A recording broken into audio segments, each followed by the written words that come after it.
I'm Rod Serling. You're listening to the 0 Hour. Rest your eyes.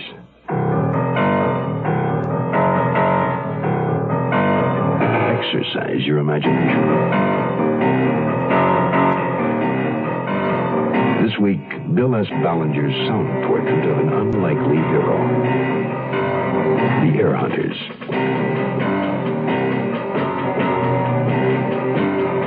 Starring Ken Berry, Joanne Worley,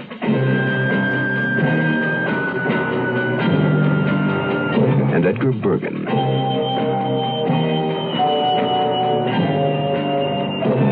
In Elliot Lewis's production of The 0 Hour.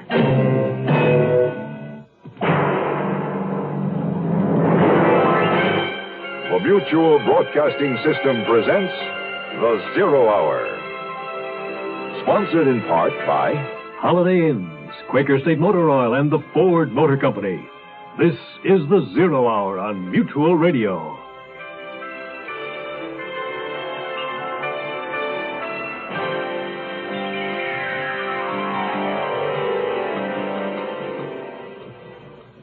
Dean Quinn, young Mr. Happy-Go-Lucky, frolicking his way through life in search of the missing heir to a fortune. He enlists the financial assistance of Clarence J. Walden, a professional heir hunter, in return for his services. The search leads Dean Quinn first to Seattle and a dead end, then to Chicago to an address listed in the old newspaper clipping, to the apartment house owned by Ignaz Pasek, and face-to-face with Pasek's young granddaughter, Stella. They meet again at Dean's hotel under an odd set of circumstances. Stella wants something. Out. Bus fare to California and a place to hide overnight. Dean wants no part of it, but he does want to find the missing heir. And what he finds is that now he's looking for one last link, the end of the family line, Helen Martin. He also finds himself half drowned in a swimming pool in Palm Springs, with a dead body floating in the deep end. To put it in Dean Quinn's own words, why me? The Heir Hunters will continue after this word. The Marine Corps Reserves are looking for a few good men to help keep the peace. We're looking for men who understand that nobody likes to fight, but somebody has to know how. We want men who want to see their children grow up in an age of peace. Men who will do more than wish for it. Men who will work for it. Men who don't need the draft to know there's a job to be done. Men who ask themselves what they can do for their country and do it. We're looking for a few good men to stand with the Marine Corps Reserve. No shortcuts, no compromises, no promises except one. You'll be a Marine, and you'll be ready. That's the job of a peacekeeper.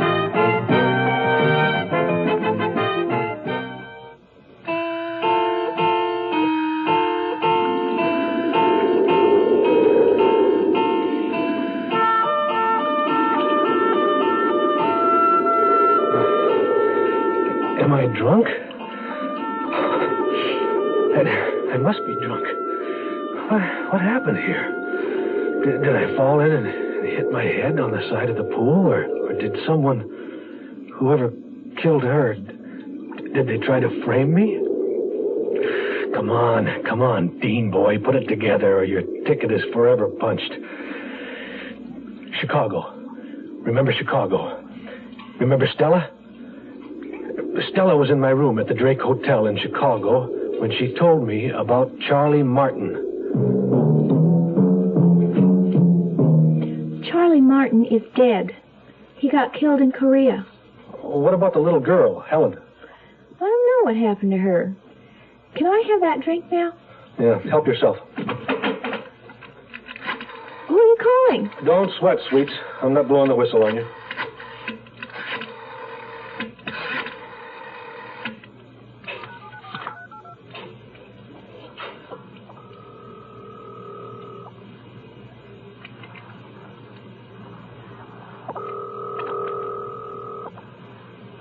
This is the voice of Clarence J. Walden, president of Clarence J. Walden and Associates Insurance Representatives, where we pride ourselves in paying our claims promptly. Boss, wait. Our office is closed for the day, but we'll be back tomorrow morning when the big hand is on the 12 and the little one is at the 9. Aren't you going to talk? Yeah, if he ever shuts up. If your call is urgent, please leave your name and number, and one of our representatives will get back to you as soon as possible. You will have exactly 10 seconds after you hear the little beep. Boss, this is Dean. Charles Kermit Martin was killed in Korean War, Illinois Regiment. Call VA, check where allotment was sent for his daughter, Helen Martin. Also insurance. Call me at Drake Hotel. Wire money. Sport, you sound like a disc jockey. Hey, what are you doing? Put your clothes back on. I'm getting into bed. I need my beauty rest. Well, yeah, I think I'll sack out on the couch here. Sweet dreams. I slept lousy that night. I kept waking up, hearing buzzing in my ears like I used to when pneumonia was coming on. A couple of times I thought I felt something warm cuddling up to me, but I couldn't tell for sure. Might have been just a vivid hallucination. In the morning, I had a brute of a headache. My skin was crawling, and I had a pretty good case of cottonmouth. Worst of all, I was in the bed. Stella was up and dressed. Stella, how did I get here? I mean, in the bed. I don't know. Did I get up and... I mean, we didn't... You kept kicking around saying you were cold. Well, I was. What time is it? 5 o'clock. I'm bored. 5 o'clock? You're going to fall out of bed if you keep jumping around. Oh, some guy called while you were sleeping. I wrote it down. Walden called? You don't have to yell. Lay down. He said the name you wanted was Mrs. Vivian Clay, Route 1, Towan, Illinois. He also said he wasn't underwriting no playing around with girls. Oh, I'm going back to sleep. Maybe I'll get lucky and wake up dead. Boy, you're no fun. But I woke up alive the next morning. I just felt dead. I rented a car, and Stella drove me to see Vivian Clay in Towan, a tiny town about 60 miles outside of Chicago. Hey, Deanie, nice farm. Is this the place? Mailbox says so. Then turn in. Vivian Clay was a gray-haired, pleasant woman with firm, regular features. She served us hot tea, which helped me listen as she explained that Helen Martin was her niece, whom she raised when her brother, Charlie Martin, died in Korea. She knew very little about Etta Rhine Martin other than that she was Helen's mother. This here is a picture of Helen taken when she graduated high school. Very pretty girl. That's a pretty old picture. Mrs. Clay, how old is Helen now? Well, 26. Helen travels a lot. After high school, she went to Northwestern. We saved her dad's army insurance. Then she went to study art in that Paris of Rome. Later, she came back to New York and worked as one of them models. Where is she now? California. Pardon? My head's a little clogged. Did you say California? Yes, near Los Angeles. Is there any place I can write her? Why, yes. She has a post office box in that North Hollywood. I don't remember leaving Vivian Clay or her farm, or driving back to Chicago or anything. I don't even know where or when I lost Stella Pasek. I was coughing and sneezing, dizzy, totally spaced out. I just wanted to get back to Beth. Somehow I did. Beth called a doctor, and he came and did his thing for 4 days. On the 5th day, my lungs breathed air again, and I sat up in Beth's king-size bed, ready for action. How are you feeling? Like $10,000. Girl, oh, am I glad to see you. I'll get it. Yes? What bungalow does Mr. Dean Quinn live in? This one. Is he expecting you? Oh, sort of. I'm a very good friend of his, and he asked me to visit. Beth! Well, why don't you come in? Any friend of Dean's is a friend of mine. Oh, why me? Beth, this is Stella Pasek, an acquaintance. Stella, Beth Temple. You don't look so good, Deanie. I've been sick, and I think I'm getting a relapse. Lucky I didn't catch your cold when you insisted I stay with you in that crummy hotel. What crummy hotel? Beth, please. Do you have a place to stay, dear? Not yet. I have a nice little bungalow, number 9, only $80 a month. It would make it awfully convenient for Deanie. And you don't have any other friends here, and, well, we could be friends, couldn't we? Oh, yes. I feel sick. Yeah. Let's get you settled. Stella, is it?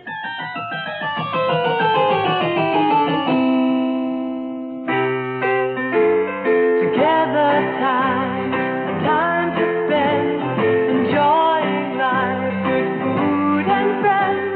Get out and get together, where the good times all begin. Together with you, together with friends, and Holiday Inn. The next time you're dining out, get together with Holiday Inn. Good food, good friends, together.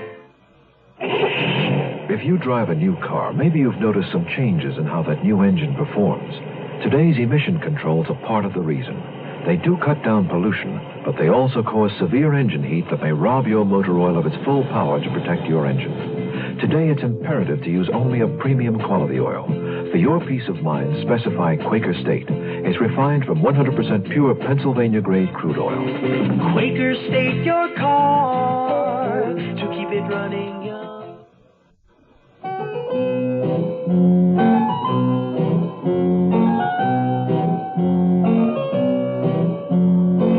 I can always tell when I'm not being appreciated, so I got up and left the El Cairo.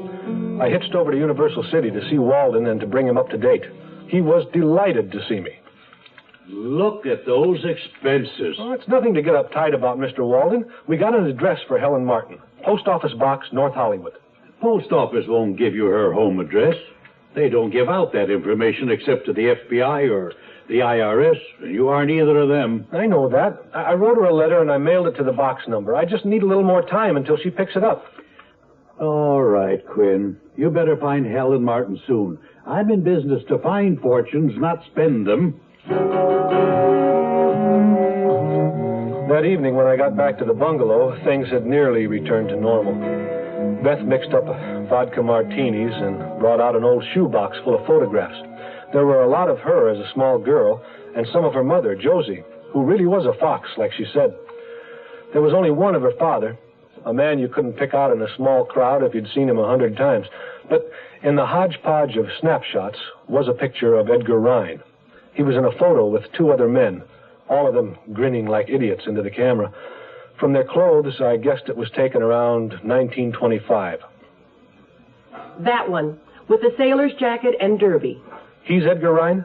That's him. Of course, when I saw him, he didn't look much like that.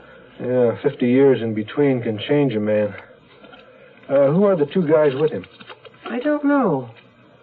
On the back, somebody wrote Ed, Hack, and Tony. Well, Ed's obviously Edgar Rhine. Have you any idea who Hack and Tony are? Not the slightest. Where'd the picture come from? Dad sings. I don't know how it got there, and Dad's name wasn't Hack or Tony. It was William Temple. Yeah. You ready for another drink? Don't rush. We're having a guest for dinner. Who? Stella. It seemed that the sweet, shy little country girl from the Mecca of the corn country had done right well for herself. Stella was now a cigarette girl at the Yodel-A-Go-Go, a rock joint on the Sunset Strip. It was enough to make a man give up smoking. Beth, hello. Stella, darling. Oh, hello, Dean. You here? Beth, isn't my job simply wonderful? Just perfect. I'll get the drink so we can toast to your success. Well, Will it make me sicky? I never had a drink till I met Dean. Hope I can hold it. I don't believe it. Be back in a minute. Dean, will you come over to my place later? What do you hear from Chicago, kid? You'll be sorry. Where are you going? Just to the door for some air.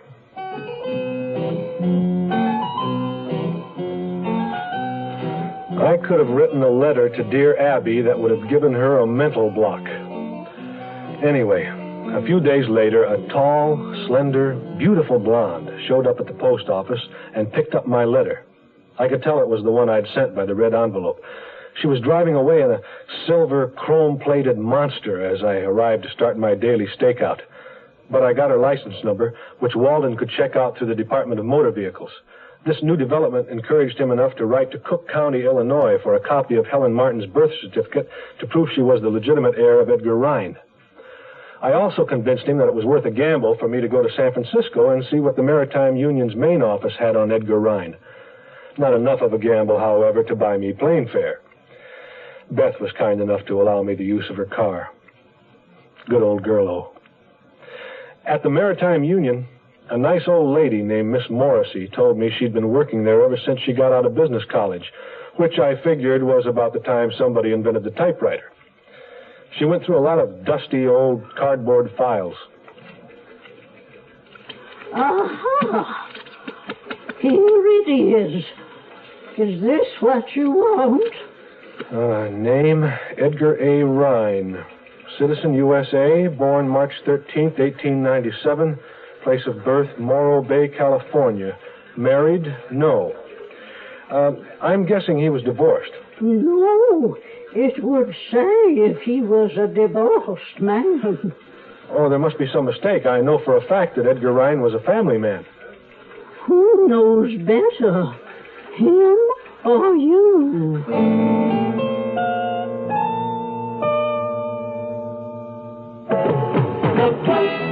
You got a solid car. The Ford Torino is a solid car. To the mountains, to the sea, for transportation to exciting places. Look close. It's the solid Ford Torino for $74. This is the spirited mid-size car, restyled with a new front end, opera windows, and luxurious new interiors. So get in, slam the door, and go. This is the solid mid-size car that says excitement for $74. Look close, you got a solid car. The Ford Torino is a solid car. Riding down the road in style, smooth and quiet by the mile. Look close, you got a solid car. The solid mid-size Ford Torino for $74. The closer you look, the better we look. So, with Miss Morrissey's information, the bottom fell out again. If old Edgar Rhine had never married, he couldn't have any direct heirs. This had come up before, so I brushed it off and kept looking for Helen Martin. There had to be a connection. There were just too many unexplained coincidences otherwise. After I left the union office, I went over to the Daily Tribune. I placed a classified ad under personals. It read, Edgar A. Rhine, reward. Anyone having known him, write to Mr. Dean Quinn, care of Clarence J. Walden and Associates, Universal City, California. I drove like crazy to get back to L.A., but I had to lay over in Santa Maria, thanks to a bad cheeseburger. When I finally cruised Walden, he had all the poop on the silver monster I'd seen at the post office. It was registered to Florentia Monti, Acacia Drive, Brentwood. I didn't waste any time getting there. A butler, sporting a bit of a belly and a broken nose, informed me that no Helen Martin was there, ever had been, or was ever expected to be. But after some diplomatic negotiation on my part, he agreed to escort me to see Miss Monty, who did indeed live there, and at that point in time was sunning herself out by the swimming pool. It was the same blonde, all right.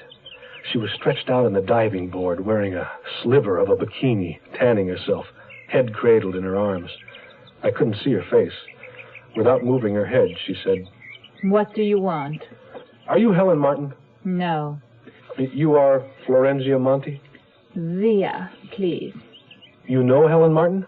Yes. I know her, but I don't like to feel responsible for her. I keep a post office box in the valley for my own personal use. With a house full of servants, one has very little privacy. Yeah, I know what you mean. Every letter that comes, all my own special little secrets.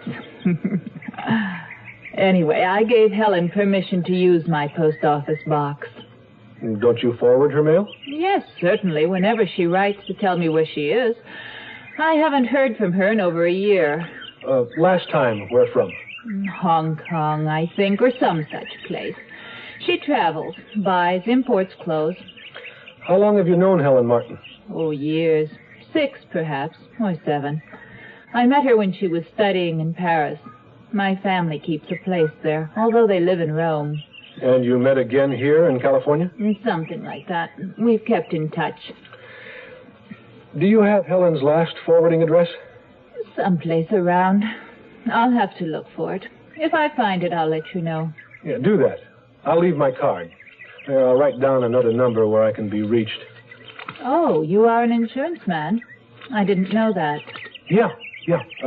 Claims paid promptly, it says right there. I hope I'll be hearing from you, Miss Monty. Zia. See you, Zia.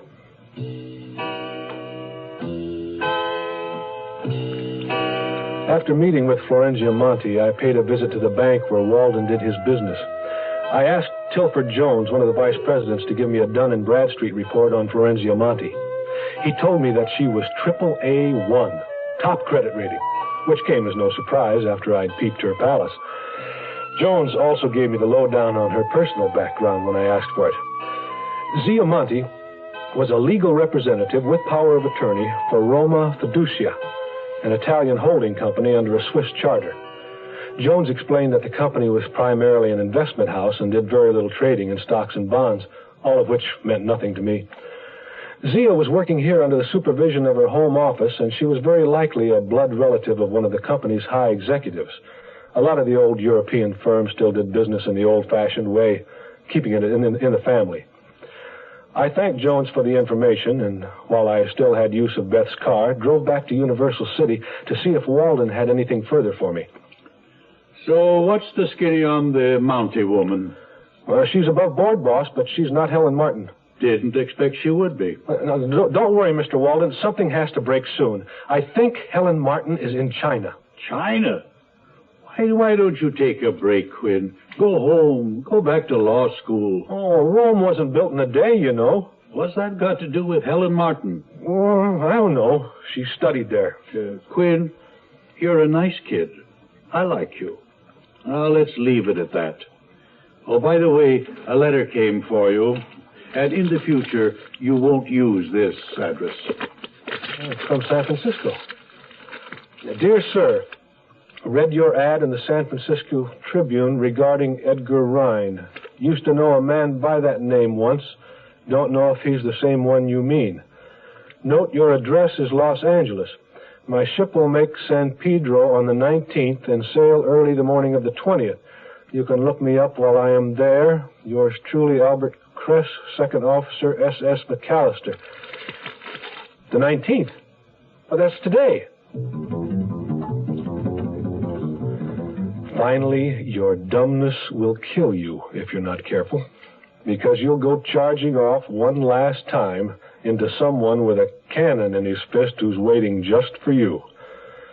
Had I but known.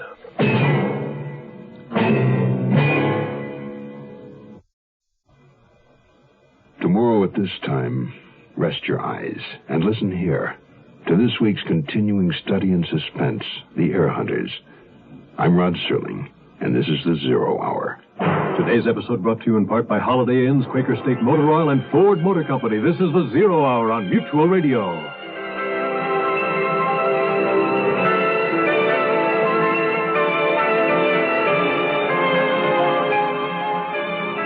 You have been listening to The Zero Hour, a presentation of the Mutual Broadcasting System in association with Hollywood Radio Theater.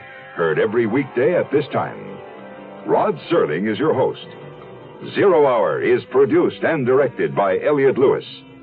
The Hollywood Radio Theater theme was played by Ferranti and Teicher and is now available on United Artists Records and Tapes. Hugh Douglas speaking. Tune in tomorrow, and once again, rest your eyes and listen here to the Zero Hour.